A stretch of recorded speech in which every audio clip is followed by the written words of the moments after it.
Live from Columbia, this is Sports Talk on the South Carolina Radio Network. Be a part of tonight's show. Call us at 800-956-7266 or email talkback@sportstalksc.com. Now, here are your hosts for Sports Talk, Phil Kornbluth, Kevin McCrary, and Tom Hayes. I know he is fired up and really looking forward to the coming year. I haven't looked around all the other teams. Nobody knew who Johnny Manziel was a couple of years ago until he stepped on the field. So who knows? Who knows what quarterback will emerge? Now he's going to fire downfield. Watkins open to the 10, at the 5, and there's Orange in the end zone. Touchdown, Sammy Watkins. And good evening. Welcome into Sports Talk, South Carolina Radio Network, here on a Wednesday night from Columbia. Good to have you with us once again. Phil Kornbluth, the Professor, Tom Hayes, Steakman Graham Pope behind the bulletproof glass. It's been a very busy day. You heard Steve Spurrier from the SEC post-spring practice conference call commenting on Dylan Thompson, one of several new starting quarterbacks around the SEC. And you heard the call of Pete Yandity on a touchdown pass to Sammy Watkins. You won't hear that anymore because Clemson announced today that Pete Yandity is out as the play-by-play man for Clemson, replaced by Don Munson. As things turn out for us, we've got Clemson Athletic Director Dan Radakovich coming up at about 7:15, previously scheduled, and he is going to be with us, so we'll find out more from him about this change. We'd like to hear from you. I'll share my thoughts. Pro will share his thoughts as well. Love to hear from some Clemson fans on this. Our phone number, 800-956-7266. I've already gotten a lot of email and a lot of commentary on the Twitter feed as well. I put up a commentary article on our website, sportstalksc.com. Feel free to reach us through the email, talkback@sportstalksc.com, or on Twitter. Our Twitter address is @SportsTalkSC. Well, as far as the Pete story goes, obviously I'm not happy about it as a close friend of Pete's, having known him since he first came to South Carolina back in the 1980s. Not only do I not like it for him personally, Pro, it's the process that kills me here. As I see it, as an outsider looking at it, and from what I know, it just looks like pure politics here, where a decision was made to remove a very fine broadcaster and a fine person and a fine representative of Clemson who did absolutely nothing to lose his job except be expendable for somebody else who had to be put somewhere else, and that job was the job that they chose to put that person in the case of Don Munson. Now, I've known Don for a lot of years as well, and he's a fine broadcaster in my opinion. I don't know about his football play-by-play. I've never heard that. I've heard his other play-by-play, but he had a job in the football office, which, to my understanding, became sort of when it wasn't needed as much as it was when he first started because of other people that they have hired, in that department. But he's a full-time employee, and they wanted to find a place to put him, and it turns out they're going to slide him into the football play-by-play spot. He'll also continue to do baseball. They didn't say anything about the basketball job, but perhaps he'll handle that as well. He may be one of those guys who does everything for Clemson athletics through the media, radio, TV, and otherwise. We'll get Pro's take in a moment.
obviously it's not going to be as night and day.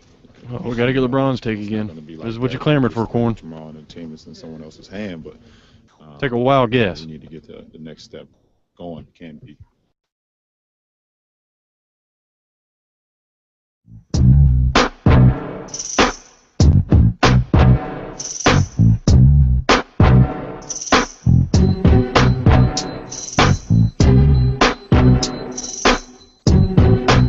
All right, we're back at Sports Talk, South Carolina Radio Network.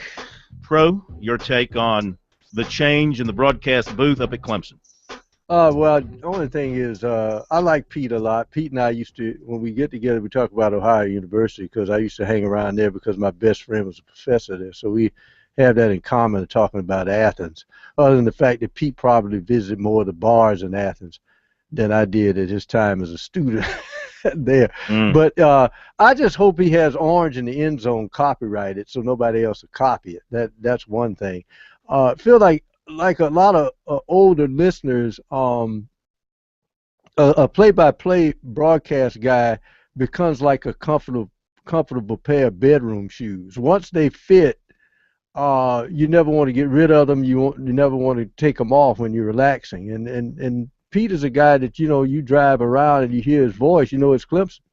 And it's been over a decade. And I think the fans have enjoyed his broadcast. Very professional. Yet I think Phil, he comes from a pattern of calling it, and he will be the homer when he wants to, but a lot of times he's down the middle. And maybe that's old-fashioned, but I kind of like that. And I'm just sad that he's not going to be a part of it. I enjoyed his broadcast. I'm sad for him, and I'm put out with the process as I perceived it once again, where I think politics played a major role in this decision, and when politics is involved in making a decision, the decision is usually a bad one. And that's the only way I can look at this. I can't see any reason why this move would be made other than just to accommodate the needs of somebody else and at the expense of someone who did nothing to lose his job. Now, did Pete want to be the all-everything at Clemson? I'm speaking for him. He can answer his own questions when he has that opportunity. In fact, he did issue a statement late this afternoon. Did he want to be the all-everything at Clemson, the face of Clemson broadcast, the voice of Clemson in every aspect? I think he did. I think he would have accepted an opportunity like that, but they never afforded him that opportunity. They always kept things separated and divided up instead of going with the in-house one-person Jim Phillips, Bob Fulton, Larry Munson kind of guy to do all your stuff. They seem to be moving now in that direction here for Don Munson. And maybe because he's already a full-time employee of the university, maybe they're going to consolidate everything under one guy, which I think is a good idea if you have that right guy. And, I just hate to see a job go to someone who hasn't earned it along the lines of what it takes to earn that job. When I get fired here, and ultimately I will, I hope it's for something I did poorly. I hope it's for a bad job performance or something like that, other than the fact that the network owner wants to have his grandson sitting in this seat. You see what I'm saying? I hope so. I hope the next person earns the spot. Yeah. I hope the next person earns the spot rather than it just be handed to him because it can be handed to him. And I know Don's been around Clemson athletics since going back into the 1990s. He was there when Pete was given the job as the play-by-play man. Pete was on the sidelines. Don was doing post-game shows and things of that nature. He could have been the guy then, but they went with Pete, and Pete did a fantastic job following a legend in Jim Phillips. Not only that, he continued to juggle his duties as sports director at Channel 7 in Spartanburg, a top 50 television market, and did yeoman's work there as well. Never missed a beat. Never missed a beat. Never missed a high school game. Never missed a big story. The only thing he couldn't do in his position with Clemson was cover South Carolina in person, but he had other people at his station to do that. Never have known a person in our business to put in more hours doing his jobs than Pete Yannity. But then again, as we've come to learn now, it's not really how hard you work or how many hours you work. It's who you know and who knows you, and that can be unfortunate in these situations. So I'm sad for Pete, and I'm put out by what I view as the process. We'll ask Dan Radakovich about this when he joins us in the next hour. A couple of other notes, and we'll get to your phone calls, 800-956-7266. Steve Spurrier said today, believe it or not, he expects Rory Anderson to be healthy and ready to go at the start of fall practice, despite the torn muscle that he suffered late in spring practice. Also, Sean Carson should be ready to go as well.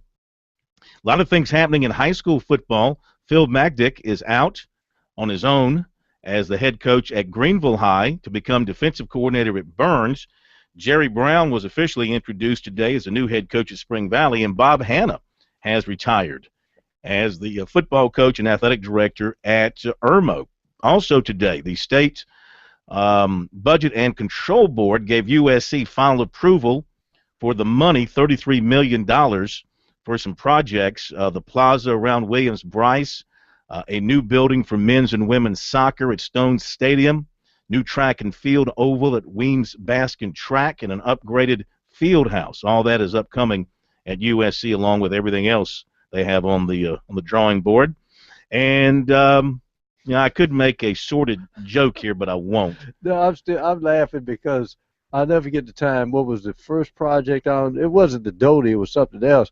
And Spurrier said, I'm trying to get used to this South Carolina, because at Florida, you say you're doing something and you go ahead and do it. You got to go through this budget and control board or whatever they do. Here in South Carolina. I thought of thinking about that before. Jameis Winston was issued a citation on Tuesday. He was suspended today by the Florida State baseball team. That citation was for shoplifting crab legs from a Publix in Tallahassee. $33 worth of crab legs. Says that he got to his apartment or whatever and realized he hadn't paid for them, and thus never went back to pay for them. And so they hunted him down. It was they had police officials from throughout Florida on a manhunt for the missing crab legs, and they traced them. I guess they followed the trail to Winston's residence, and he admitted to having taken the crab legs. So suspended from the baseball team because he's currently in baseball, and he's got to do some community service and that kind of stuff. And I guess pay the $33 for the crab legs. All right, there you go. 800-956-7266. Let's hop to the phone calls. And I imagine that most people do want to comment on Pete Yannity being out and Don Munson being in, play-by-play voice for Clemson football. We go to Anderson and Thomas. All right, Thomas, how are you? Welcome into Sports Talk. How's everything? Doing well. How are you doing? Good. Let me identify myself real quick if I could. Native Texan, moved here in '81, not because of the championship. When I got here from Texas, no one knew about Clemson. Did not become a fan until I heard Jim Phillips. The combination of his passion and the Clemson fan base passion did remind me of Texas sports. So South Carolina wasn't winning at the time, Clemson was, so it was an easy pick. I say that to say this. I think and this is an honest fan's opinion, wasn't a big fan of Pete Yannity. You just may have pointed out because he was more down the road, middle of the road than siding totally with Clemson, as I've noticed with Jim Phillips or Munson down in Georgia. I think Don Munson is a regression even from that. And if this is Dan Radakovich's footprint on Clemson, I think he ought to have a short history, because I'm not liking it at all.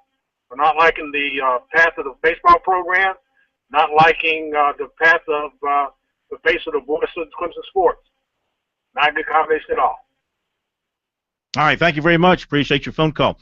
We'll continue with your calls in a moment. 800-956-7266. We'll take as many calls as we can get to. 800-956-7266. Obviously, this is a a story that stirs up a lot of passion. I mean, the Gamecock fans are sort of like, doesn't interest us, but to the Tiger fans, it's a great deal of interest because, yeah, the play-by-play voice, to me, that's the face of your program. That's the window into your program. Back in a moment.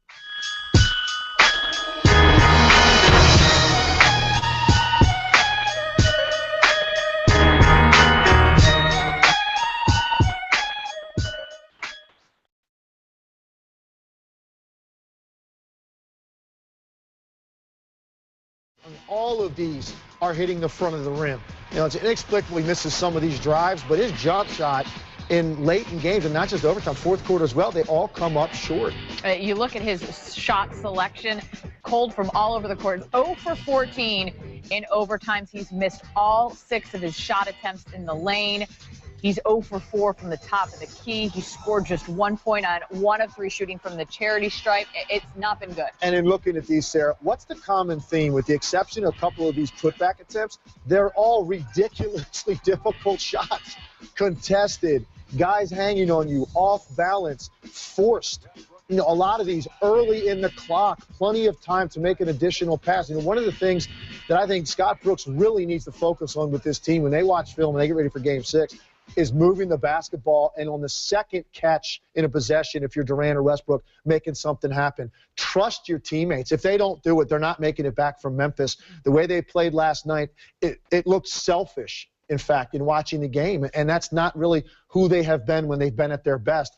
They've got to include their other guys, or they're going to continue to struggle because Memphis has individual defenders that are going to make them really work and not get a lot of clean looks. The Grizz can end this series tomorrow at home in Memphis, as Tim mentioned. If the Thunder, who had the second most wins in the regular season, don't get past the first round, it is going to be a very big disappointment in Oklahoma City. The PTI guys debate now who's to blame. All right, Wilbon, who's to blame if the Thunder don't win this series? Well, there's plenty of blame to spread, Tony. It's a team.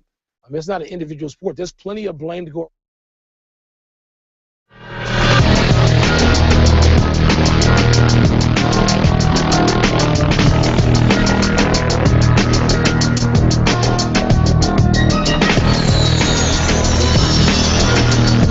Okay, we're back. Sports Talk, South Carolina Radio Network. Let's jump back to your phone calls, and we head next to Ted in Hilton Head. Hi, Ted. Welcome into Sports Talk. Thank you, Phil. Phil, I want to make a comment about the Pete Yannick situation, but before I do, you had a caller that called in, I think yesterday, and was asking you about the quarterback crops for next year in South Carolina. Yes. Sometime tonight, if you would you look at the positions in the state that you feel like the 15 crop and how they come out as far as depth and the power conference offerings and things like that. Mm-hmm. As far as Pete's concerned, I'm a Gamecock fan, but I always enjoyed listening to Pete Yannick. He didn't hone it up a whole lot. I didn't think he was more objective, but yet you could tell he certainly was a Tiger rooter, and you wanted to see him do well. But I think back about when Bob Fulton retired and Carolina hired Charlie McAlexander. You remember him? I do. He was there for just a very short while, and I forget now exactly what the circumstances were, but I think there was something there that was maybe some inside politics. I'm not sure. You think? Seems like there were fans who were a little upset with him not a homer enough.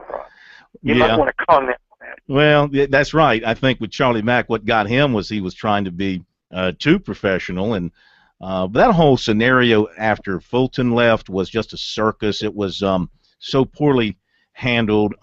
They had a person right here in town in their own backyard who, unfortunately for him, did not have a lot of good relationships over the university, despite being a graduate and despite having been around the program for 15, 20 years. And I'm talking about Don Williams, who would have been the natural person to turn to next in line to replace Bob Fulton.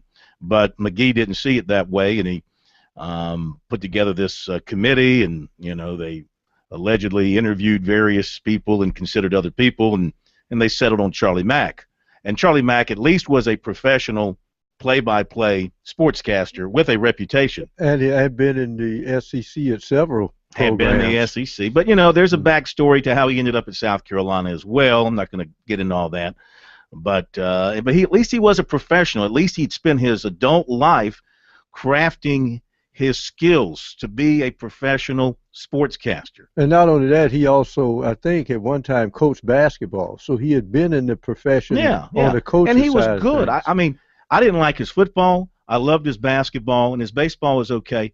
I didn't think his football was very good because I don't think he was a big football guy. And I think that was his undoing with South Carolina because the fans wanted more us and we and bleeding Garnet kind of stuff. He tried to pick that up with his broadcast, but it just didn't play out well. I will say this. I think anybody that followed Bob Fulton, it was going to be the problem.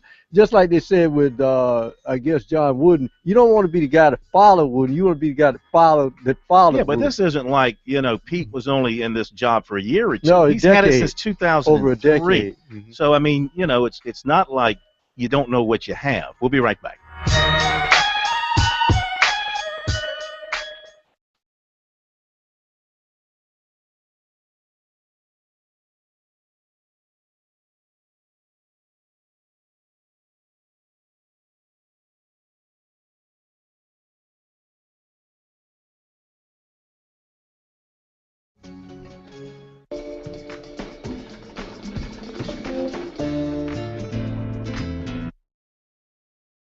Eliminated from the playoffs. Tony Kornheiser, okay, so what's the sad news?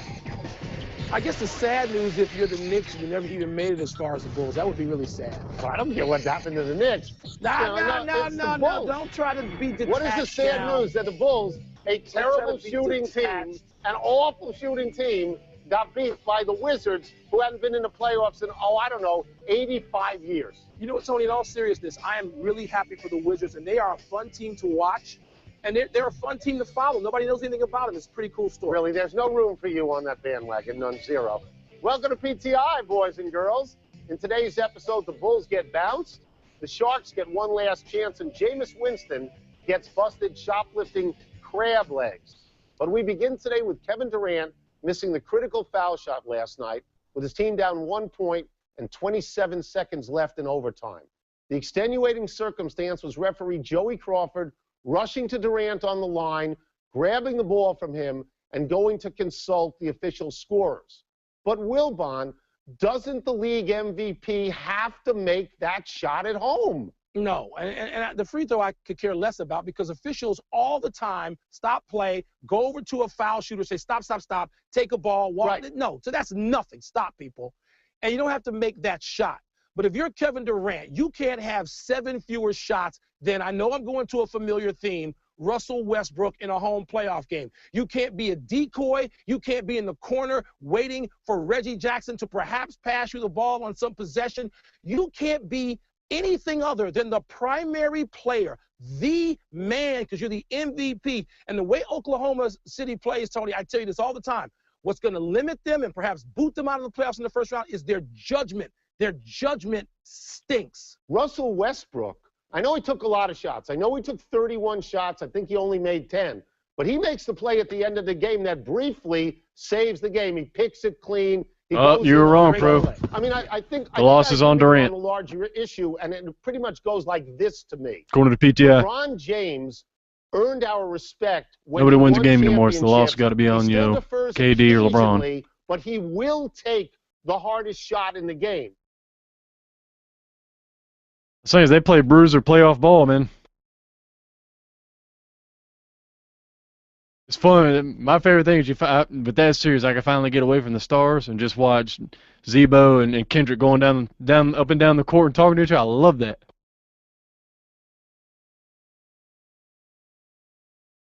Those are the 2 biggest bruisers in the game, and they're squaring off. I love it.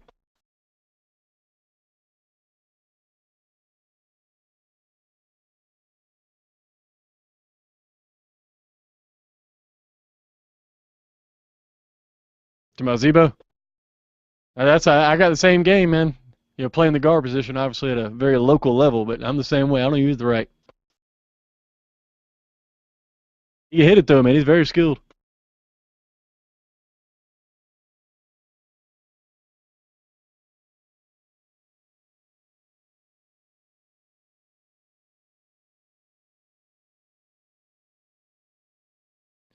All right, stand by, gentlemen. Here we go.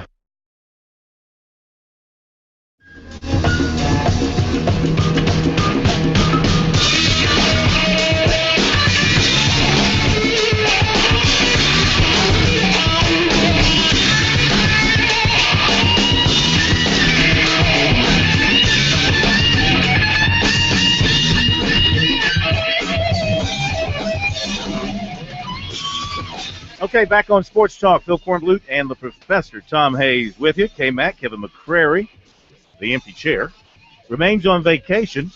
Glad you're with us tonight. 800-956-7266. Email talkback at sportstalksc.com and on Twitter at SportsTalkSC. The website, sportstalksc.com. You can hear us there. If you lose us over the airwaves, you can hear us with our audio feed. You can also watch us, our video feed down at the bottom of the page. Check us out every night. Should you miss the show, the video feed from that night's show remains on the site for 24 hours. You can go back and watch us at your pleasure. You can fast forward through us, or you can slow us down. You can blow us up. You can make us teeny. You can watch us in HD. We have the latest in electronics, providing you with our video feed. And on Facebook, Sports Talk Radio Network. All right, back to your calls. A lot of folks want to talk about Pete Yannity being replaced as the play-by-play voice of Clemson football and basketball by Don Munson, something that's really been kind of moving in that direction for a little while, but was officially announced today by Clemson. And we go next to Jack in Greenville. Jack, how are you? And welcome into Sports Talk. Thank you. How you guys doing? Hey, we're doing great. I've got a theory about the Hannity situation. And if, some of you previous callers have touched on it a little bit. I think that they looked at Pete Yannity as a professional and as a good play-by-play man, but he was not the rah-rah type as, say, Jim Phillips would have been. And I believe that this move was instigated by Dabo Swinney, because Dabo Swinney is a cheerleader and he wanted his play-by-play man to be a cheerleader. I watched Pete every night on his sportscast on Channel 7. And if something good came up about Carolina, he would give it equal. If you didn't know that he worked, we're losing your call there. Your cell dropped off. See if we can put him on hold and maybe pick that back up, Steakman, for a moment here. We'll see if we get that call in a little bit better, because I want to let him make his points clearly. All of a sudden, the line just dropped, as a cell line can do, and we'll see if we can get him back up on the air here clearly in just a moment. In the meantime, while we're waiting on that, I'll tell you that former USC baseball player, first baseman outfielder Steve Pierce, that's a Spears? Mm-hmm. Steve Pierce was claimed on unconditional release waivers by the Blue Jays Tuesday, but then he rejected the claim, became a free agent, and re-signed with the Orioles. So he could play tonight against his former team, the Pirates, at Camden Yards if the game is not rained out. All right, back to the caller, Jack up in Greenville. Jack, are you back with us? Jack, are you there, sir? I think we've lost him. We'll go to the next caller. Put him on hold. Maybe we can catch back up with him. We go to Rocky in Bennettsville. Rocky, how are you? We're doing fine. Good. Kind of surprised to hear about the Pete Yannity situation at Clemson. I'd like to make a couple of comments, and then I'll hang up and listen. Mm-hmm. First off, I've known Pete since his days here in the PD, and I always thought he was a good sportscaster. But given the situation that he was put in, replacing a legend like Jim Phillips, I thought he did an outstanding and a professional job, like I said, given the circumstances. I'm gonna miss him. I hate to see him go, but maybe something can come of it to where we get somebody that is enthusiastic like Jim Phillips. And let me also make this other statement: people like Jim Phillips and Bob Fulton, we will never replace them. they will be the mark in which the next people come up to be judged by. Thanks, guys, and I appreciate it. All right, thank you very much. You know, the thing about Fulton and Phillips that I recall is that while you knew which team they were calling for and wanted to win, they weren't into us and we. Bob would call the Gamecocks or the Cox or Carolina. He never said us or we that I can recall during his broadcast. And I don't recall Jim Phillips referring to the Tigers as us and we. That was never putting himself as part of the team. That was the domain of the guy down the street. Yeah, I mean, Larry Munson had that mastered, and Georgia fans loved. But, you know, they loved that style. But Bob's style and Jim's style were equally successful with their fan bases. Mm-hmm. And you knew who they were pulling for and who they wanted to win. I mean, that's ridiculous. And in Pete's case, you know, he was it's a different era. It's a little bit of a different style. You can't force something that's not there.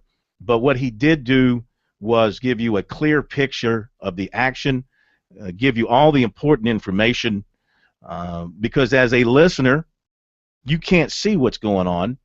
You know, he is supposed to, the play-by-play announcer is supposed to describe for you the action and give you the picture in your mind so you can follow what's going on. And he did that extremely well. He's very competent and professional in those ways and giving you all the pertinent information and putting in the right inflection of excitement when it was necessary. But he wasn't going over the top with the us and we and me businesses, throwing himself into the team that way. But I can guarantee you that, you know, he was as big a Tiger as any of them when he was doing the ball games. Now, he had to put on a different hat when he was doing the anchoring for Channel 7. Keep in mind, Jim Phillips was the anchor at Channel 4. Exactly. He had to do the same thing. Mm-hmm. So there's a lot of similarities there. And, again, I don't want to come across as being negative towards Don Munson, because I'm not. I'm negative about the way this happened and the fact that it did happen. And as I see it, no reason for it to happen except to accommodate somebody else who needed to be accommodated at the expense of somebody who didn't deserve to be pushed out. Okay, that's how I see it. Now, the caller that just said that the standards by which Bob Fulton and Jim Phillips, now, I'm not making excuses, but I'm just telling you how I see it for the announcers coming forward, the younger guys. You know, when we grew up in an era where you had one game a week or whatever, and you heard so many guys painting the picture of a ball game. Now guys grow up preparing to do a lot of television, and it's a different type of play-by-play atmosphere because the picture tells a lot of the story, and it's hard to find those picture painters now. It's very difficult because the landscape has changed in the industry. No question. But you still got a few out there that can do it. Everybody wants to be on ESPN these days. Nobody wants to sit behind just the microphone with the bulletproof glass and be happy doing that. Everybody wants their face. Not me. This is nirvana. This is the best job in the world right here. Wouldn't give this up for anything. We go to Tiger Bryan in Lancaster. Hello, Tiger Bryan. Hey, Phil, I hope y'all don't give up y'all's job, but y'all do an excellent job. I don't know what I'd do without y'all, listen to y'all. But I got a couple comments. What about old Jamie Winston? I mean, why would you steal crab legs? I'm sure. Because they were out of state. Now the little bag has some crawfish in it too. Oh, well, I figure there's plenty of restaurants feed them Florida State players down there free. You know what I mean? Come on now. Can you imagine what's going to happen to him now when he makes the rounds around the ACC? Are we going to see crab legs come flying out of the stands? You know we are. Yeah. You know they're going to come flying at him. Well, I tell you what, that Pete guy, you know, hey, he's making his living probably off that TV station more than what Clemson's paying him. You know what I mean? So, I mean, he had to be politically correct. You know, reporting straight up. So, I mean, I don't have no problem with him. I don't understand. I'm like you, Phil. Somebody pushed him out. Somebody had a little beef with him or something. You know, this world does come where you got to be so politically correct in life. What you say, why you do it, how you say it, you know. That's why I enjoy y'all, because y'all straight up, y'all, you know, and I appreciate it. All right, Tiger Brian, we appreciate your phone call. We'll hit a break. We'll be right back.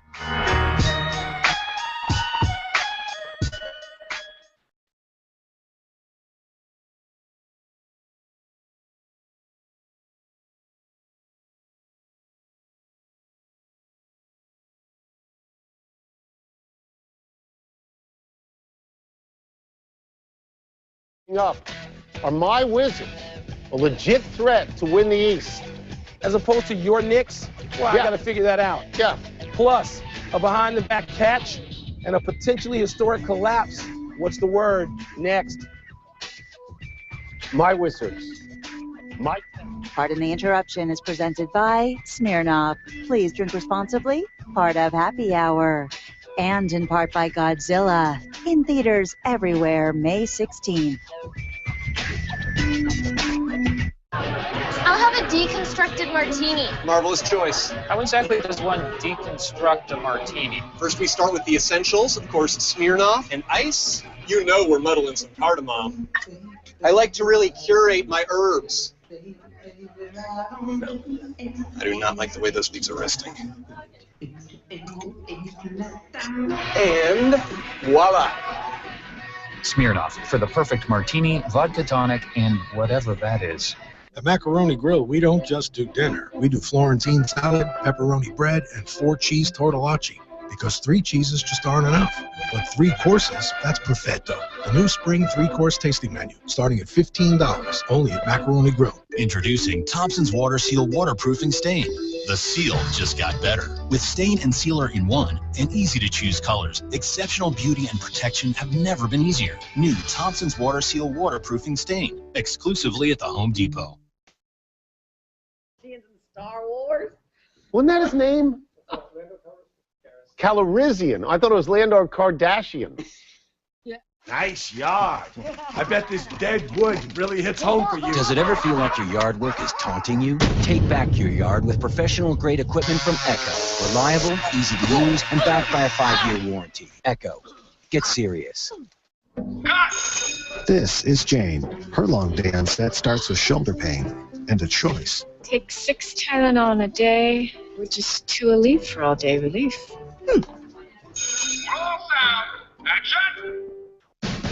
We got a random red couch, don't ask me why. People eating favorites with your girl or a guy. Got a random red couch, pull up a seat. You don't wanna be the one with nothing to eat. We got a random red couch, flabbergast your friends with the McDonald's bag. It never ends. McChicken, McDouble, beef and cheese galore. Now that's the flavor of dollar menu and more. On a random red couch. You know you're only gonna be gone for a few days, right? And you are gonna come back to me. It's not the end of the world. I know many of you have family and loved ones still in the city, and that you want to help them. I just want you to know that I love you. You're scaring me. Godzilla. Experience it in IMAX 3D. Rated PG-13. Someday people will say, I knew Chase, Ty, James, when he was sitting on his daddy's lap, playing in the dirt, chasing his brother. Someday they'll say, I knew him back then. When he was chasing dreams, racing mini cars, late models, trucks. Someday, people will shake their heads and say, that squirt kid, punk, sure did grow up.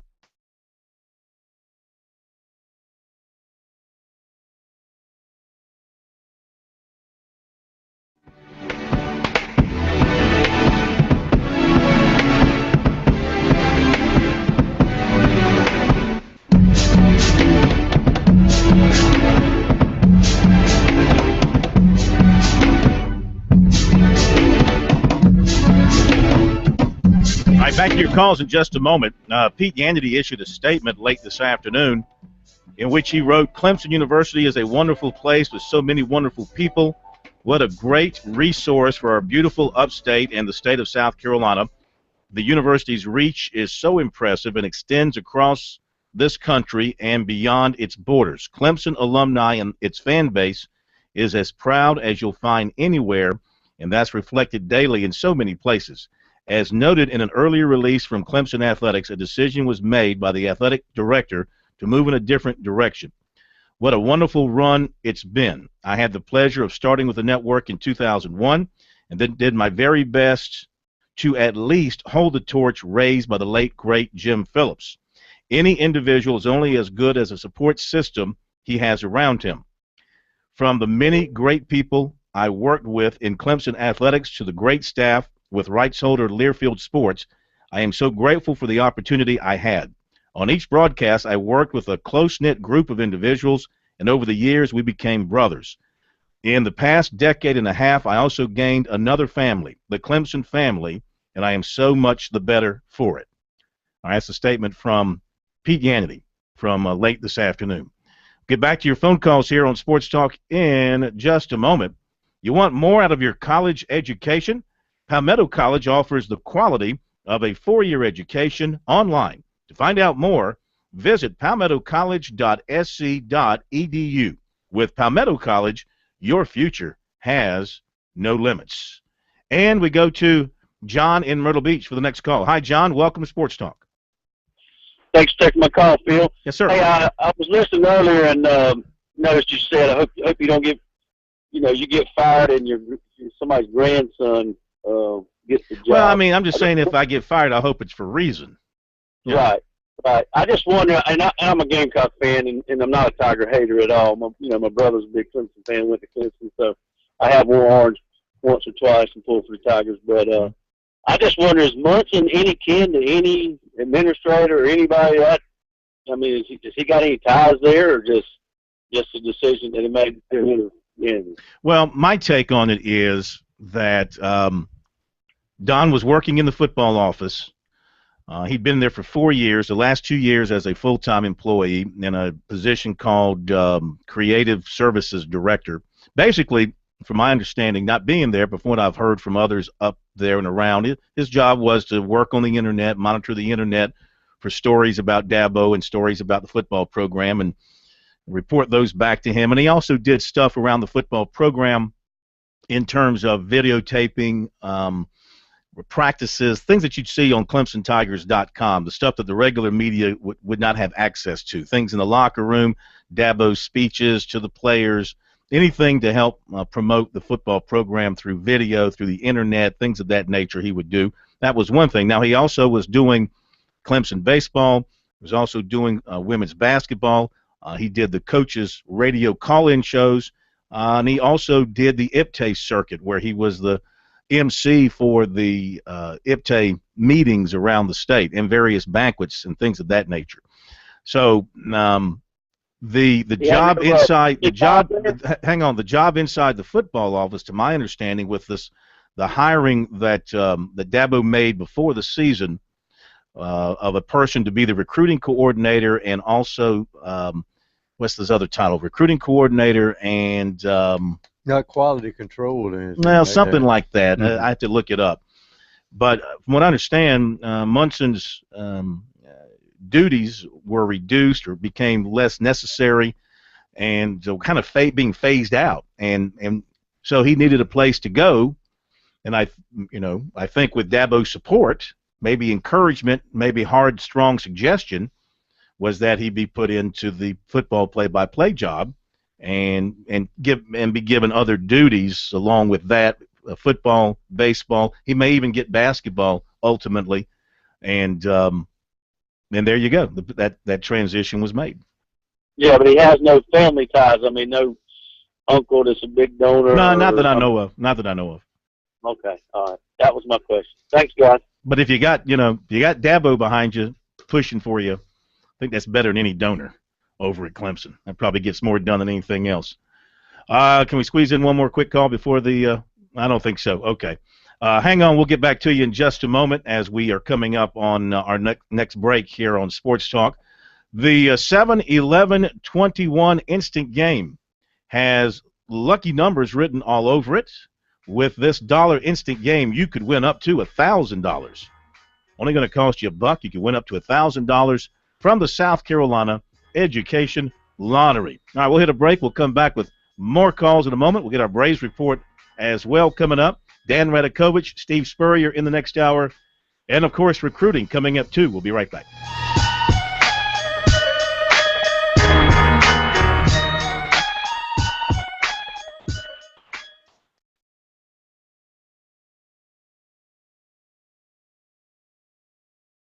The rest of your life with me ring?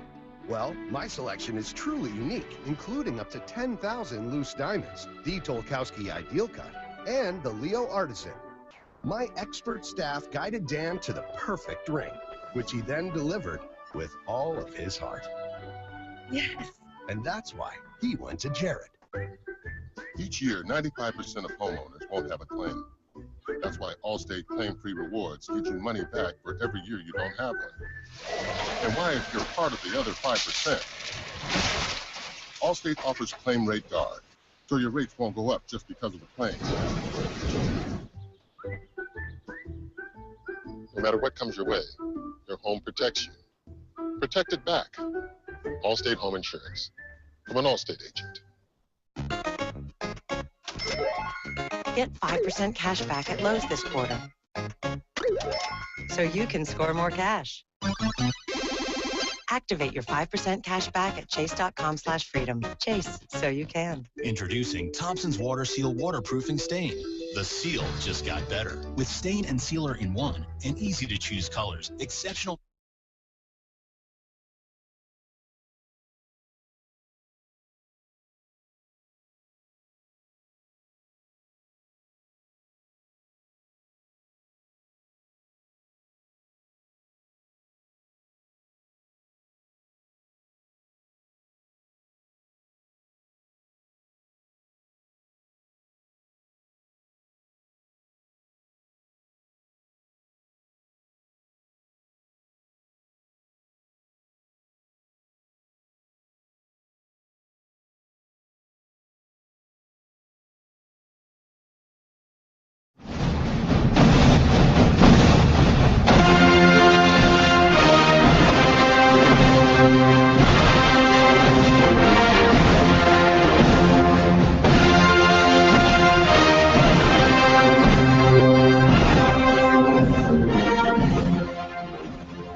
I will get back to your calls on the Pete Yandity deal in just a couple of moments, but it's time to check in on the Braves, who checked out last night down in Miami. As soon as we were singing their praises, they went out and laid a big old egg, got shut out 9-0. We welcome in Mike Morgan for our Braves report tonight. So, well, I guess it's going to happen from time to time. You're not going to be good every night in baseball.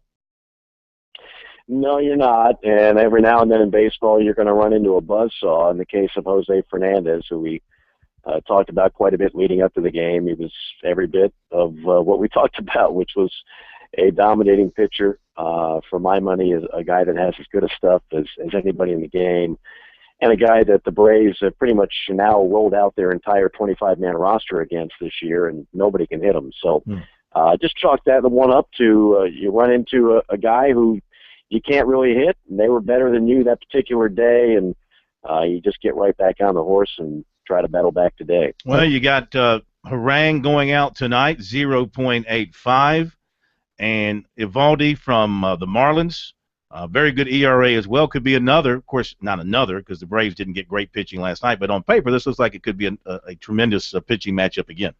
Yeah, you know, whenever the Braves are playing a team from the NL East, a common theme in our discussions this year is going to be a good pitching matchup on the mound tonight, because that's what they're going to have. I mean, you're going to have that 80% of the time. There's so many good pitchers in this division. We know what the Braves have, and I think what you're seeing this year is what everybody else has. You've got good pitching all over the place. Don't forget Harvey is out this year with Tommy John, but he's a guy for the Mets that a lot of people believe will be a Cy Young candidate down the road. And, of course, they already have Wheeler.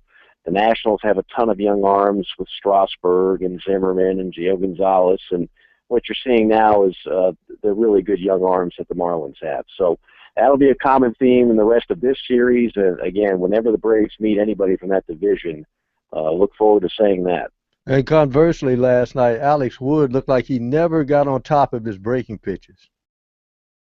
Yeah, he just didn't have it. You know, he battled there. He gave up 3 runs through 5 innings, and he wasn't particularly sharp. But the mark of a good pitcher is that you're able to compete when you don't have your best stuff. And you're right, he did not have it.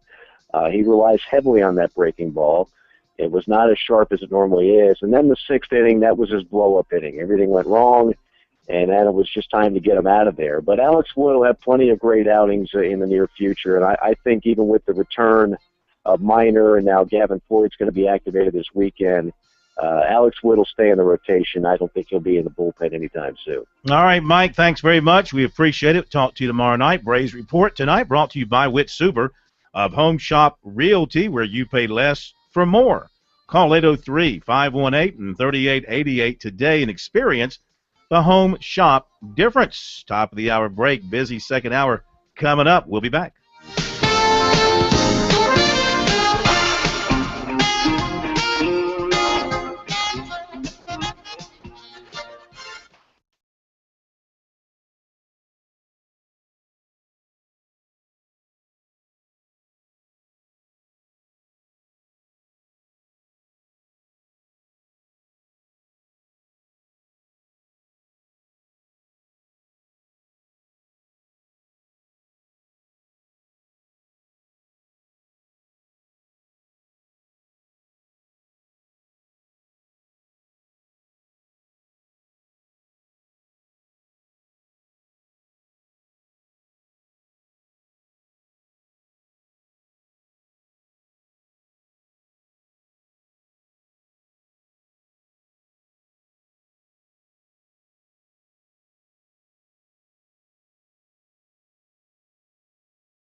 Live from Columbia, this is Sports Talk on the South Carolina Radio Network. Be a part of tonight's show.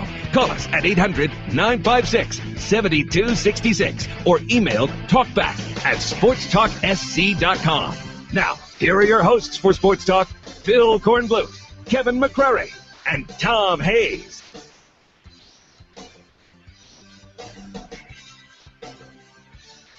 And we're back at Sports Talk, South Carolina Radio Network, here on a Wednesday evening from the capital city. Thank you for joining us wherever you happen to be dialed in around the great state of South Carolina. 800-956-7266, the number.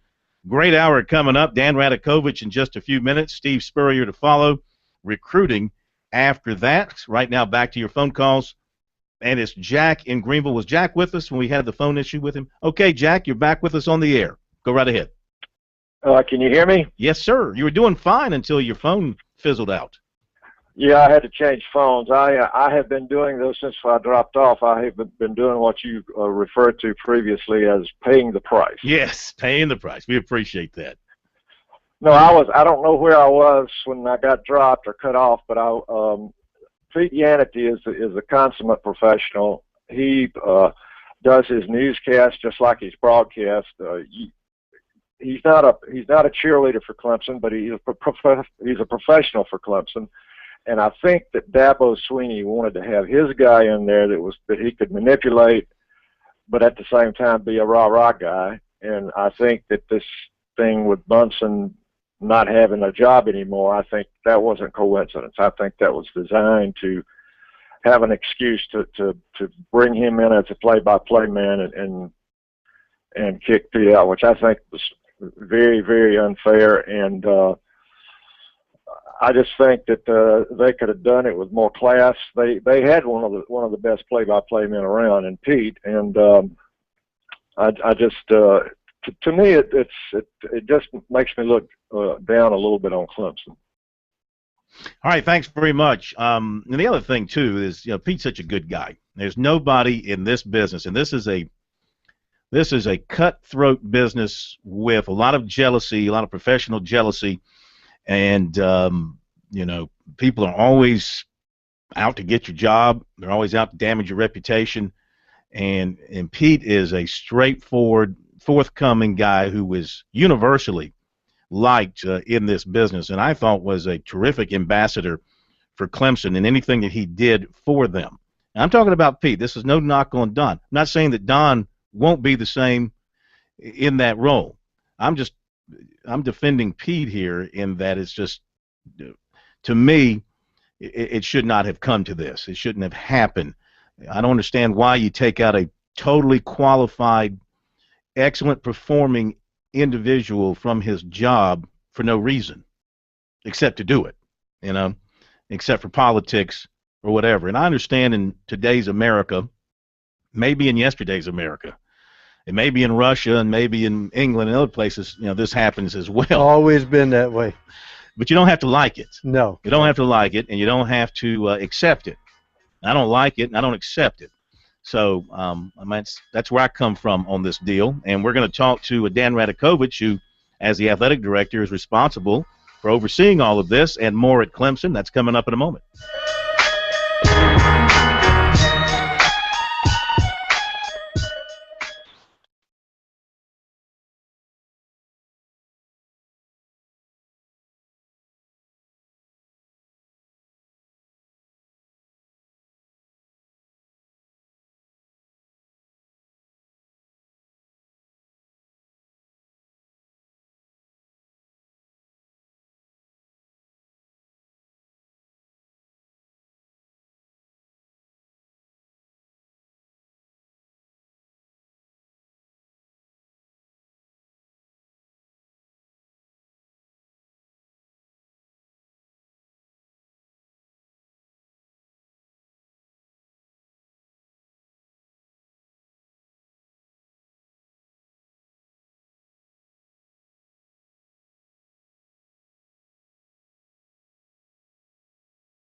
associated with him. He doesn't belong in our league, and like I said, the next step is for the owners to vote and get him to sell the franchise. And obviously, it's not going to be as night and day.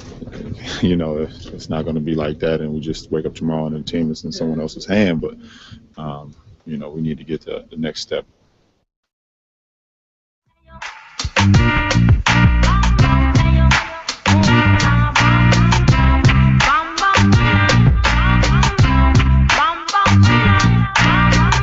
Okay, we're back at Sports Talk, South Carolina Radio Network. Phil Kornbluth, Professor Tom Hayes here on a Wednesday night. We welcome in Clemson Athletic Director Dan Radakovich. Dan, how are you tonight? I'm well, Phil. How are you? Man, we're doing great. Thank you so much for being with us. We had planned this from several days ago, and it just so works out that we have a major story coming out of Clemson today, and you're on with us, so our timing could not have been better, and we appreciate you coming on with us. So let me just ask you, why the change of the play-by-play announcer for football and basketball at Clemson? Why is Pete out and Don in?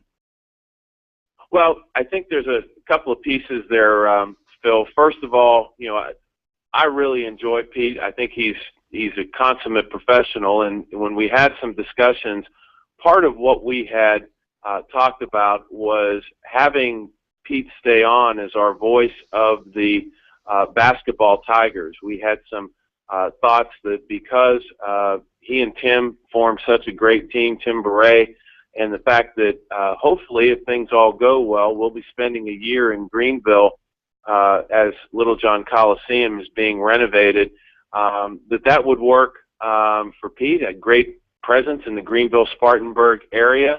And again, basketball is incredibly important to us, and we wanted to make sure that there was that opportunity, as well as some things for telecasts that move forward under the umbrella of ESPN3 that we do. So when we put that to Pete, he thought about it, and at the end of the day, he decided that wasn't something that he wanted to do. Don, on the other hand, currently does baseball, and we're moving him into football, really because as an employee of our department, and the places that I've worked before have had in-house play-by-play guys, and I've seen over time that they really assist in continuing to move the brand of Clemson athletics, not just with a logo or a mark, but with a voice. Don's going to be doing the football and baseball broadcasts, as well as producing content for ClemsonTigers.com, Orange the Experience, as well as some of the other ESPN3 and Tiger broadcasts. So, as I looked at our department, I wanted to make sure that the resources that we were using of our employee base were being done to the fullest and utilized to the fullest. And we happen to have an employee on staff right now who has some really quality play-by-play and radio experience. So this is not something that was done overnight. We took an awful long time, the past 8 to 10 months, to really dissect through this. And that's where we ended up. We sure wanted Pete to stay on board, but we understand his decision not to do so. Was Pete ever given the opportunity? Did you ever discuss with him the opportunity for him to come in into the be brought in-house and take over all those duties that you have outlined that Don will take over, to make him the man, the overall guy for your radio and television play-by-play experiences? I think that was discussed well before I had gotten here, Phil, to Clemson, that type of position, and for one reason or another that didn't occur. So when I walked into the building about 16 months ago, we had Don on staff, and Pete was employed through Learfield. Don was working in the football office, and were his duties over there being diminished to the point where he needed somewhere else to go to stay inside Clemson, to be employed in a full-time capacity at Clemson? No, not at all. And I don't know where some of that stuff comes from. I read your note published earlier today, and really probably needed to help address that. Don had a role within our entire social media department, as well as within the football administration that kept him busy. There was no work on Don's part to try to do this, or Dabo's part to try to move him into a different role. This was my decision, looking at the talent that we have within our department. And one of the things that I try to do as a leader of the department is make sure that people have opportunities who work within this department to move forward within their professional careers. And I think that was something that really was important to me. And having someone like Don on staff, as I'd had at LSU as a senior associate, or certainly at Georgia Tech with West Durham, there's great value in that, in extending the brand and making sure that Clemson Athletics is, as I said earlier, not just a logo, but some recognition of a voice. Mm-hmm. Were you happy with Pete's job as play-by-play announcer? No question. I think it was fine. I mean, Pete was a consummate professional. I mean, he worked hard to do this, and that's why we made the offer, quite honestly, for him to stay on board with basketball. So there was never an issue of Pete's work. You can certainly understand, and we're on the outside looking into this thing, and we're not privy to everything that goes on inside the walls there at your office. So you can understand, I would think, how maybe some Clemson fans, maybe others in the media, look at this with a bit of a jaundiced eye and see where a very good and competent person and a very good individual who's done a terrific job representing Clemson, who wanted to stay in that job through no fault of his own, it appears, is being pushed out. Well, I want to make sure that everybody understands, and you as well, Phil, that the pushed out was not part of the equation. We wanted Pete to stay and have an association with our basketball program, as the ESPN broadcast, maybe even working some things in together as it related to our football pregame and postgame. But it was his decision at the end not to do that, and I respect that. I respect that an awful lot because, I respect Pete. But as we move forward, yeah, I don't know how it looks from the outside. I'm inside the elephant, working with it every day, making sure to try to make our department better. Yep, but you can understand from Pete's standpoint, and I'm not putting words out there for him, he can speak for himself, but I mean, when you're the football play-by-play voice at Clemson, now then you're told you're not, but you can be basketball, that's a demotion in your mind. And, it's kind of hard to look in the mirror the next day and see that you're not doing the prime sport, but you've been handed the number 2 sport as sort of a, as sort of a thank you for what you've done before. I mean, I could certainly understand why somebody would turn that down after having been the number 1 guy. And Phil, I guess I could certainly understand that, but the conversations that I had with Pete were very cordial, understanding where we came from. He's represented us in a great manner all of these years, and it was just a decision that we looked to make as it related more to branding and other in-house opportunities, as opposed to having a contract employee through our multimedia rights holder. What are you going to do about your basketball play-by-play job? One of the things that we'll do is we'll take a little time this summer and talk through some various options. So that's a little bit of a to be determined at this point in time. Is it possible that Don could take that job as well? I guess anything's possible at this point in time, but that's not our first priority right now because of the overlaps that occur during the football and basketball season. Part of the reason why we separated football and baseball is because their seasons are so disparate. Mm-hmm. Just shifting to basketball, you talked about the renovation of Lil John. As far as logistics are concerned, game management, making sure a large portion of your student body can be maybe bussed into Greenville. Have y'all talked about those logistics going forward as you move your game to your basketball season to Greenville during that year that Lil John is renovated? Yes, we certainly have, and had some conversations for the 15-16 season. That is a little bit of a way. So while we're having high, 10,000-foot discussions on that, certainly everything that you had mentioned as it relates to getting to our students there and working with Arena, the Bon Secure Wellness Center in Greenville about dates and working with the ACC. Those are all things that we've begun to have conversations on as it comes a little closer for us to be able to get that renovation project working. All right, Dan, let me jump in here real quick. Going to hit a quick break. We'll come right back to you.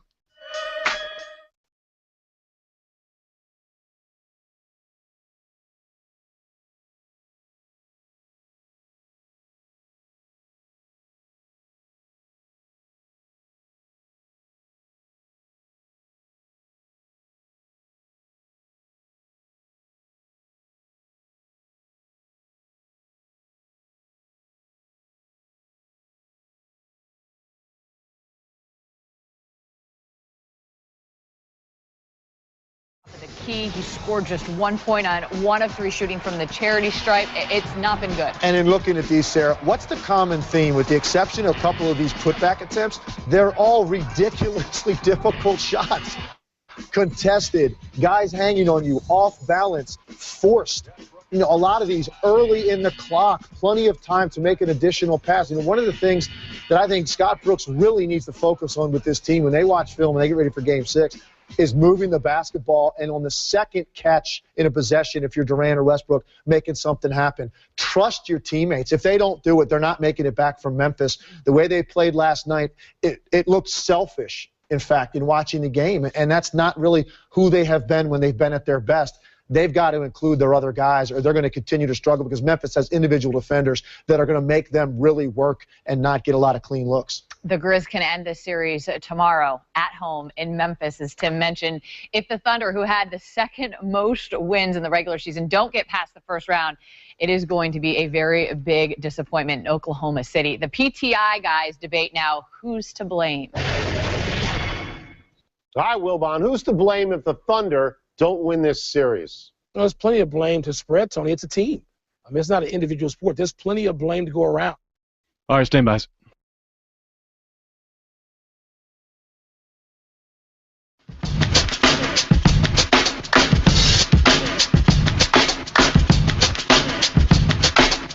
All right, back to Clemson Athletic Director Dan Radakovich, and thanks for hanging with us there, Dan. And want to get to a couple more points with you about things going on at Clemson. Now that the academic year is winding to a close, you've got several things that you're going to be working on. West Zone locker room, recruiting area over there for football, some work on the baseball facility as well with a new building there. Just kind of update us on what you've got on your planning sheet here in the next several months. Well, you noted the baseball building. That project will be starting in June, where we build the players' locker room, coaches' offices, and meeting room areas down the right field line, as well as putting some seating right behind home plate, some Turner Field style seating right behind home plate for some of our fans. So that project will start in June and hopefully be done at the end of January. We're also doing what we call impact projects. Those are a little lower in dollar, but hopefully have a great impact on our program, and that's the revitalization of the locker room and recruiting area over in the West Zone area for our football program.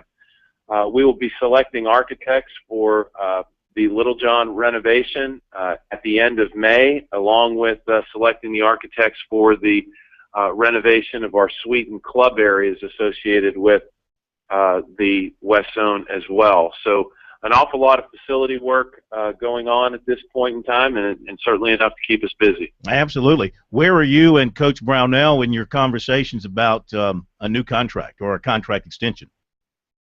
We've had some discussions. They're going very well. I think that Brad had a phenomenal year, outpacing the so-called experts with the Clemson basketball program, and those conversations are moving along very, very well. And the original reason I wanted to have you on was to talk about this new autonomy for the power conferences now that the NCAA is granting. We've got about a minute, so I wanted to get your thoughts about what that might lead to now that the ACC, the SEC, these other leagues are going to be able to make some decisions pretty much amongst themselves.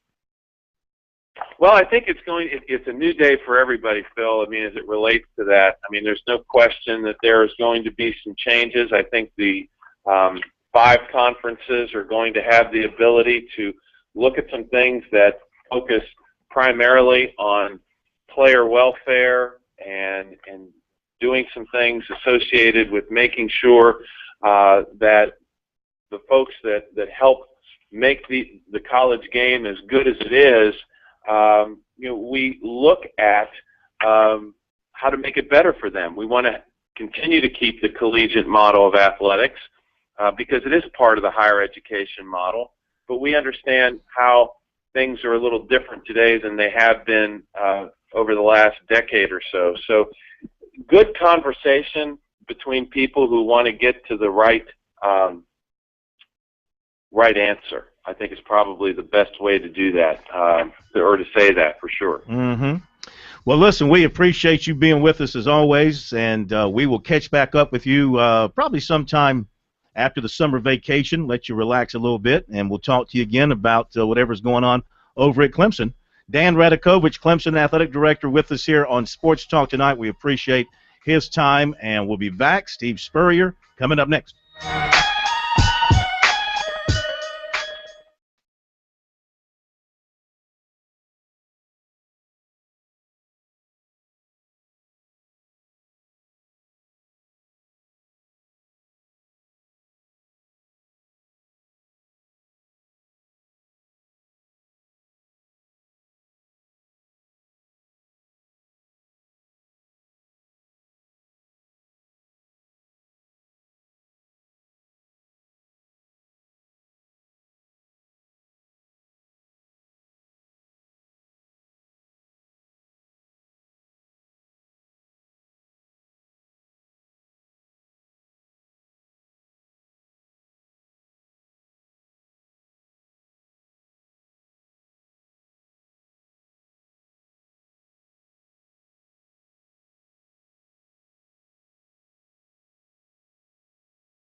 We had a good spring. No real serious injuries.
Once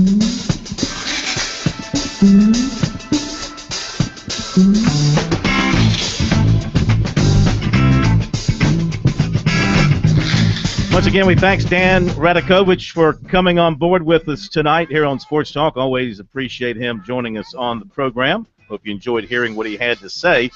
Want more from your education? Palmetto College offers the quality of a 4-year education online. Find out more, visit palmettocollege.sc.edu. With Palmetto College, your future has no limits. SEC football coaches on the conference call today to discuss their spring practices, most of which wrapped up a couple of weeks ago. I think some had the spring games this past weekend. Steve Spurrier's had plenty of time to think about his team coming out of the spring, and he shared his thoughts. We had a good spring. No real serious injuries. Dylan Thompson is going to be our quarterback, obviously. He's the only one that's played a lot. We returned most of our offensive guys. 2 big losses, of course, Connor Shaw, winningest quarterback ever here, and Bruce Ellington, the wide receiver.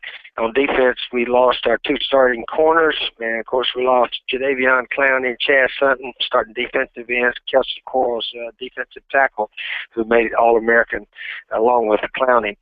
So we got some replacements to do on defense. All of our kickers are back, but we will probably be preseason 9 or 10, something like that, which we've been the last 2-3 years. Hopefully we can do that, or maybe even a little better. Hey, Coach, you mentioned Connor Shaw. With him leaving and with Murray and Manziel and McCarron all leaving, do you think the league maybe takes a step back with all the good quarterbacks it lost, or maybe doesn't quite pack the same offensive punch? Time will only tell. Certainly Dylan Thompson has played well the 3 or 4 games he's had a chance to play. He's a 5th-year redshirt quarterback, and he's going to try to pack everything into one season. So I know he is fired up and really, really looking forward to the coming year. I haven't looked around all the other teams. Nobody knew who Johnny Manziel was a couple of years ago until he stepped on the field. So who knows? Who knows what quarterback will emerge? And then with the SEC announcing its scheduling the other day, do you feel like South Carolina is, I don't know if victim may be too strong of a word, but with the league's tradition, you've got Alabama, Tennessee, you've got Auburn, Georgia. I mean, I know when South Carolina was brought in with Arkansas, those 2 teams had never played, and now moving forward, you're going to be paired with Texas A&M, and the 2 of y'all have never played until this August. I mean, do you feel like South Carolina was just kind of a victim of tradition there? Well, we're not a victim. It didn't matter to us either way. The reason I thought the 6-0-2 was the best is because it is the most fair way to go. I don't know, anybody would not say the most fair thing to do is alternate 2 teams on the other side and not have fixed permanent opponents. We don't have anybody. We have 1 fixed permanent opponent. It's Clemson University. And if you ask our fans here at the University of South Carolina, they would rather win that game than any conference game. So we're a little bit different. You know, everybody's a little different. And the most fair way to do it is not the way our conference decided to do it, the way each school sort of looked at what was best for them, and that's the way we decided to go. It didn't matter to us that much. But, again, I sort of understand, we're leaving LSU. They're getting a bad deal out of this. Hey, Steve, I wonder if you had any updates on Rory Anderson, Sean Carson, and I guess Connor Memphis is in a walking boot. What's going on with those guys? Well, Sean Carson had surgery on his shoulder. That one tackle in the spring game, he just landed on it funny, and Dr. Guy had to go in there and fix it up. So that's the only halfway serious injury. Buster should be fine with the tricep. That should heal up hopefully in a month or so. And you say Connor Mitch had a boot on? Yeah, it was something I didn't know about. So he must have done that the other day playing basketball or something. So Sean will miss the fall. Will be back in the fall to be determined. They're all scheduled to be back in the fall. Yeah, I know Nick Saban wanted to play 9 conference games. How'd you feel about that? Well, if I was Alabama and did not have a in-state rival in another conference, I'd probably go for 9 too. I did like the idea that the commissioner and the presidents and the ADs have sort of insisted these other schools play a team from one of the other major conferences. Maybe Texas and Texas A&M can get back together. Maybe Missouri and Kansas can get back playing each other. I sort of thought it was a shame that these schools quit playing each other just because you change conferences. But again, like I say, one of our biggest games, if not the biggest, our fans in our state is our in-state rival, Clemson. And good, they've been in the top 10 the last 2 years, as we have. And I think we're the only state in America that's had both state universities in the top 10 the last 2 years. So give Clemson a little bragging rights. Those guys have done very well up there. And I know there's a new rule that you guys may have more contact or some contact with the players. How do you feel about that, and how do you guys plan to utilize it? I think it's a good rule. The basketball coaches have been able to work with their players, I think, 2 or 4 hours a week, something like that during the summer. And now I think the football coaches get 2 hours a week, something like that. And it's good for the youngsters to sort of learn the playbook a little bit, watch some tape, maybe with the assistant coach. In the past, we've had the older players, maybe the junior or senior quarterback, try to coach the receivers and the other quarterbacks and things like that. Now the coaches will be able to spend a couple hours with them. So I think it'll be helpful. Yeah, so it's obviously going into the draft, Clowney, it's all over the board on what people are saying about him as far as mock draft boards, things of that sort. Just how do you feel about what's being said about him, and some of it fair and some of it unfair?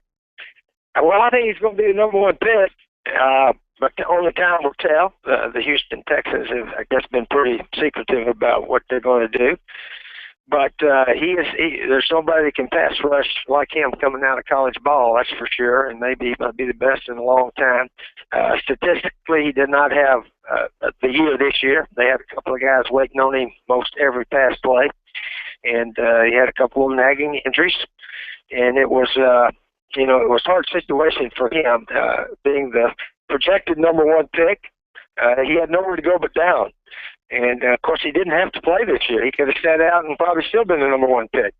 So it was sort of a delicate situation we had to handle around here. But I'm really proud of Jadeveon, his coach, Deke Adams, our strength coach, all of us, I think, handled it in an appropriate way. And somehow or another, we went 11-2, and he finished the year healthy, and we were all smiling after that Capital One Bowl against Wisconsin.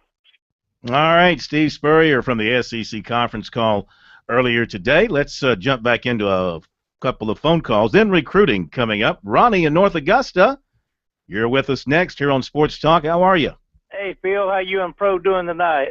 Doing good. Fine, thank you. I've been listening to you for a lot of years, but I tell you what, I'm going to brag on you tonight. And then I'll tell you what I'm basing this on. I thought the interview that you did tonight was one of the most fair interviews I've ever heard with anybody from Carolina or Clemson's athletic department. I've got a lot of respect for the way, I just thought you did a great job, and I'll tell you why I say that.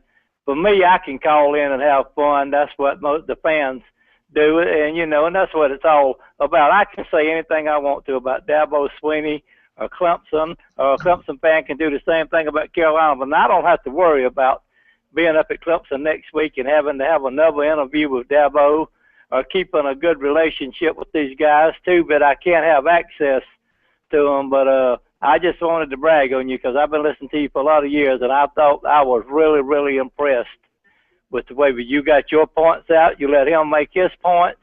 You wasn't rude like a lot of these guys are nowadays, and I just thought you did a fantastic job with that tonight. I wanted to call and tell you that. Well, I appreciate that. I mean, my purpose was not to upset anybody or upset Dan or embarrass anybody. I'm just trying to ask questions that I think Clemson fans want asked.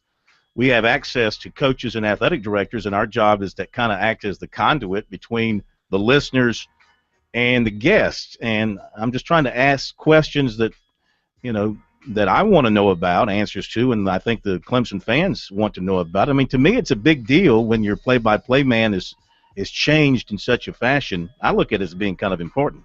We'll be back.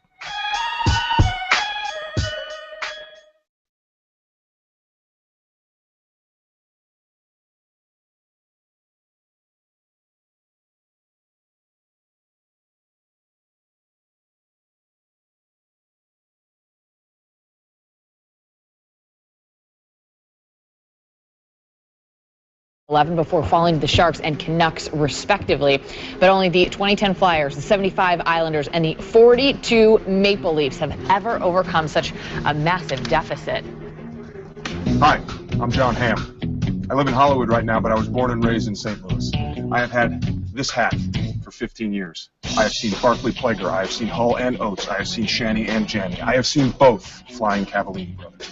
I've also considered naming my first kid T.J. Oshie Ham, boy or girl. I am, in short, a blues fan. I have 3 words for you. Let's go Blues.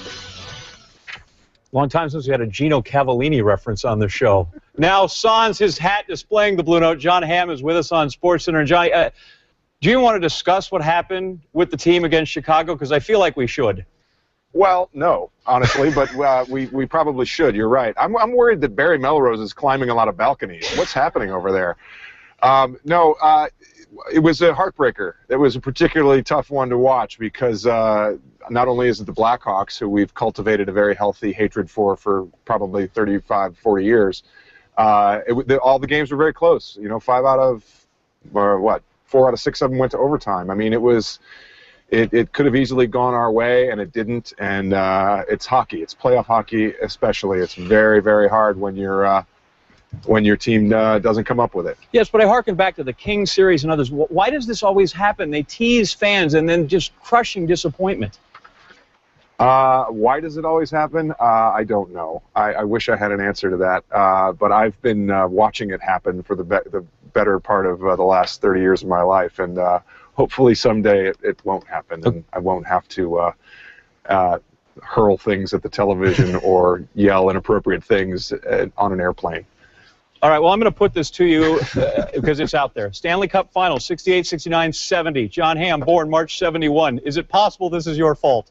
It probably is. I mean, honestly, that is the X factor. We have not been back to the finals since I was born.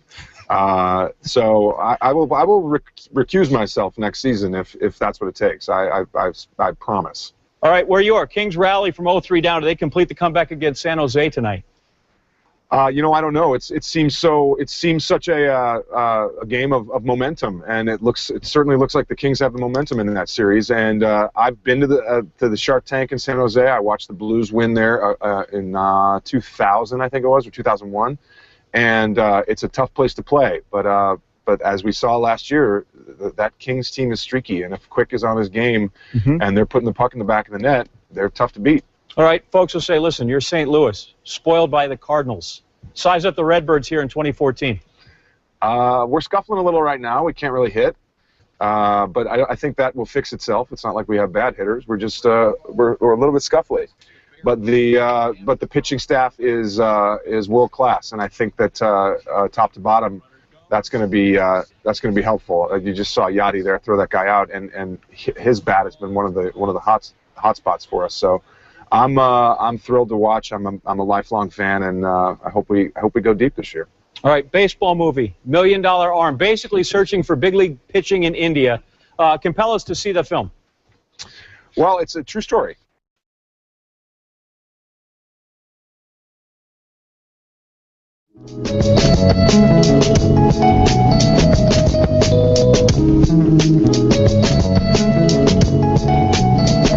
We'll get to recruiting in a couple of minutes. Ryan Wood of the Post and Courier has an updated story on Victor Hampton, Kelsey Quarles, and he says that the two will not face charges after an April 11th altercation inside a nightclub in New York City. He talked to their attorney, Joe Tacopina. Oh, they brought out the heavy artillery. He's A-Rod's attorney. He says they were minding their own business, doing nothing wrong by all accounts, by independent witnesses. They were never wanted. They cooperated with the police. They gave statements, and they were vindicated. All right, there you go. Good news for them. maybe that will offset any damage for their draft status that might have occurred. All right, quickly back to the phones because we'll get to recruiting here in the next break. After the next break, Zach here in Columbia. Hi, Zach. Welcome to Sports Talk. Oh, good. It's sure good to hear your voice. You in the pro game. I keep forgetting to switch you guys onto the iHeart Radio. But I'd just like to say one thing. I've been a Clemson fan since 1968. And I think what they did to Pete Yanity, I don't care what this guy was talking, Ranakovich, I think that's a raw deal. You know, because if you go back, they started Munson. He was on the tailgate show. You remember that? Mm-hmm. He was on the Tiger tailgate show. Then the next thing, when Dabble came in, they moved him in with Dabble. He was doing the film, editing the film for Clemson. Then the next thing you know, last year, he was on the talk show on the Dabble Callaway show. I said, where's Yanity? You know, on Tuesday night. Next thing you know, last year he's in the locker room interviewing. Now he's in the booth. It doesn't make sense, man. And then he has the nerve to say they offered Pete to call a baseball game. The late Mr. Phillips called 3 games, baseball, basketball, and football. Mm-hmm. So he has to come with a better excuse than that. It's sad, man, that he did it like that. You know what I'm saying? I'm just getting used to now to Pete Yanity after listening to Mr. Phillips for almost 30 years. And now we got to listen to Don. And no more orange in the end zone. Yeah, which I happen to like that call. I happen to think that's a very good signature call that Pete created like you should create something like that. It just happened. It wasn't contrived or anything like that, and it fit because it was at a time when Terry Don Phillips and the Clemson administration was really harping on the orange. They wanted everybody in orange, and da-da-da-da. All orange, or what's the cry they have? Was total orange? Or? Yeah, something like that. Yeah, it didn't work when I tried to listen to Pete and look on the TV, and Clemson was dressed in all purple, and he said it was orange in the end zone. But otherwise, yeah. Hey, I mentioned this note here real quick. We'll do recruiting after the next break, but Paul Strillo, Tiger Illustrated, with the story here that David Olson, who's from Irmo, who has been at Stanford, is transferring to Clemson. He's a quarterback, 6'3", 220. Was at Clemson today, offered a scholarship, and is going to Clemson. He did not throw a pass during his Stanford career. Interesting. Offered a scholarship. 6'3", 220. Yeah. That's a tight end. And I wonder, this is interesting. How can you come in, learn you can't learn a system in fall practice. I mean, I don't know what kind of impact you can expect a transfer quarterback graduate student who hasn't thrown a pass in his college career to come in and pick up your offense that quickly. We'll see what happens. David Olson, I think I remember him coming out of Irmo. I guess it's been a few years ago. Quickly, Jamie and Anderson, you're up next here on Sports Talk. How are you? How's it going, Phil? How you guys doing? We're doing good, thank you. Good. I got a comment about the play-by-play situation. I like Pete. I mean, he's pretty good. Him and Todd Ellis are no Jim Phillips and Bob Fulton by any means, but I mean, you got used to them over the years, and I don't know. I really wish Clemson. I think it was a inside job there, obviously, for Mr. Munson. I'm not a big fan of his. Nothing personal against the guy. I think he's kind of got a whiny voice when I listen to him on the baseball broadcast. I'm just not a big fan. But my thing was with the situation was, I think, a perfect fit. Why didn't they go to Charlotte and get Mr. Packer up there with Pac-Man? He graduated from Clemson. He's an alumni. Offer him the job. I just think he would have been a better play-by-play announcer. Just personal opinion. Yeah. Well, he's a terrific talk show host, but he's not a play-by-play guy. No, he's not a play-by-play guy. He's never done play-by-play, and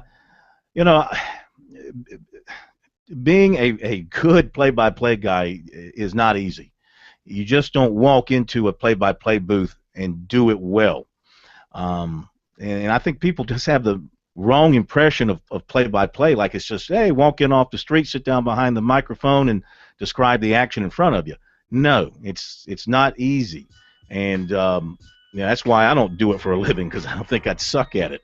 It's just not, you have to have a talent for it. You have to have special ability. That's what makes the great ones great. And and tremendous concentration. I mean, you can't let that game is your whole life for that 60 hours, 3 hours you're in that booth. All right, thanks for your phone call. We appreciate it. Recruiting is coming up.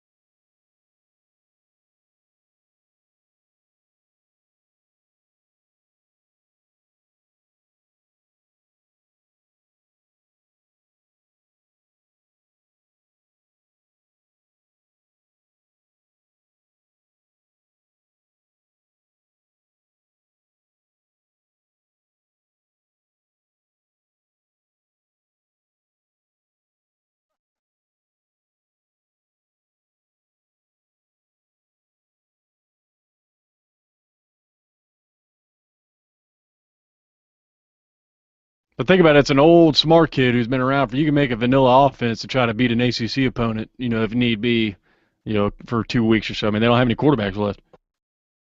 That's the only thing that makes sense, unless you find me a better reason. I mean, you asked the question, I'm giving you the answer.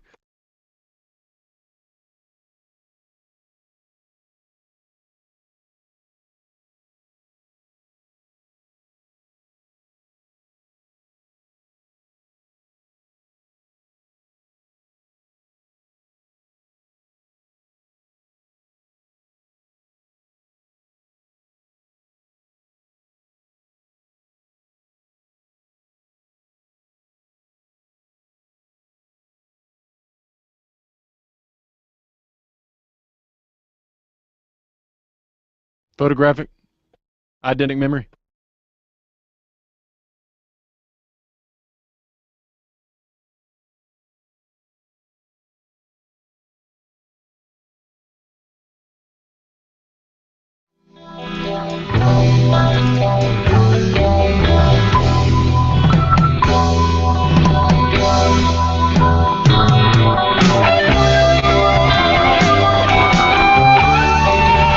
To recruiting we go. Here's more on David Olson, 6'3", 218. Played in one game in his career at Stanford. That was against Washington State this past season. Outside of that, never played in a game, and transferring to Clemson to be eligible this year as a graduate student. And we'll provide, I guess they must be looking at him as sort of some insurance in a backup capacity, though. You've got Deshaun Watson. You've also got save the red shirt for Deshaun Watson? No, I don't think you're going to save the red shirt for Deshaun Watson. They didn't recruit him to redshirt him.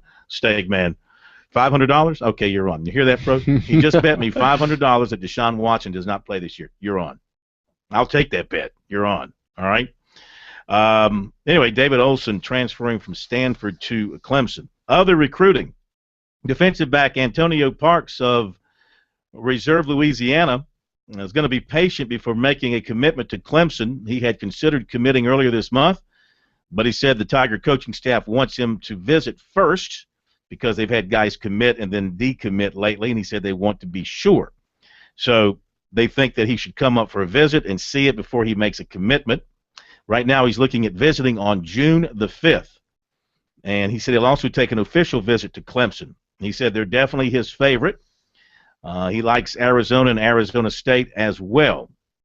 USC and Maryland neck and neck for offensive lineman Tommy Hatton of Montvale, New Jersey. Gamecocks offered about 2 weeks ago, and he's thinking very hard about South Carolina. He will visit USC for a second time June 18th.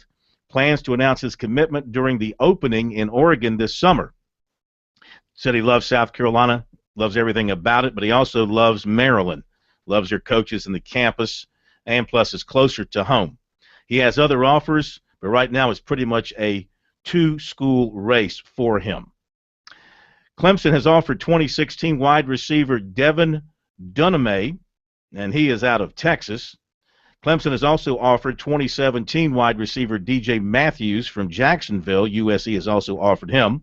Wide receiver Juval Millett, a North Carolina prospect, a Clemson target, and he's going to visit North Carolina this weekend. He's from Randleman.